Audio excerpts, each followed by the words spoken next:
আসসালামু আলাইকুম।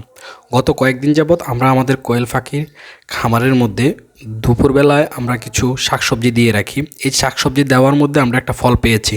মোটামুটি আমাদের পাখিগুলো সুস্থ এবং সবল থাকে এবং তাদের চটপট খুবই দেখতে দারুণ লাগে এবং আমাদের সেক্ষেত্রে খাদ্য কিছুটা কমে আসে। আমরা যে ক্ষেত্রে আমরা 500 পাখিকে প্রতিদিন আমরা 12.5 কেজির মতো খাবার দিই, কিন্তু আমরা দুপুরে শাকসবজি দেওয়ার কারণে আমরা খাবারটা কিছু পরিমাণ আমরা কম দিয়ে থাকি। বিশেষ করে আমরা প্রায় 2 কেজির মতো খাবার আমরা প্রতিদিন দুপুরে কম দিই।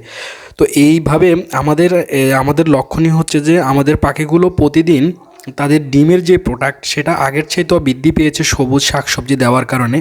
প্লাস হচ্ছে আমাদের পাখিগুলো খুবই সুস্থ এবং সবল থাকে।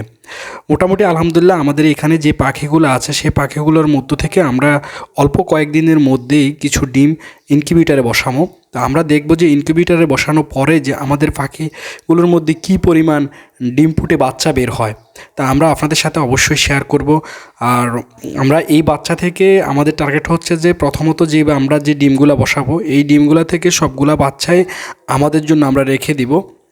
এগুলা বিক্রি বা বাইরে কোথাও ছেল দেওয়ার আমাদের এই মুহূর্তে কোনো চিন্তা নেই, কারণ আমাদের টার্গেট হচ্ছে যে আমাদের খামারে আগে আমরা কিছু পাখি নিজেরা তৈরি করব, পরবর্তীতে হয়তো আমরা বাইরেও সেল করতে পারি। তাই এখনও আমরা সিদ্ধান্ত নিই নাই যে আসলে আমরা কি করব। তো আলহামদুলিল্লাহ আমাদের পাখির খামারটি ধীরে ধীরে বড় হচ্ছে এবং আমাদের পাখিগুলো সুস্থ সবল আছে এবং নিয়মিত ডিম দিয়ে যাচ্ছে। তো সবাই আমাদের খামারের জন্য এবং আমাদের জন্য দোয়া করবেন। আল্লাহ যেন আমাদের খামারে বারাকা দান করে। সবাই ভালো থাকবেন, সুস্থ থাকবেন। আসসালামু আলাইকুম রহমতুল্লাহ।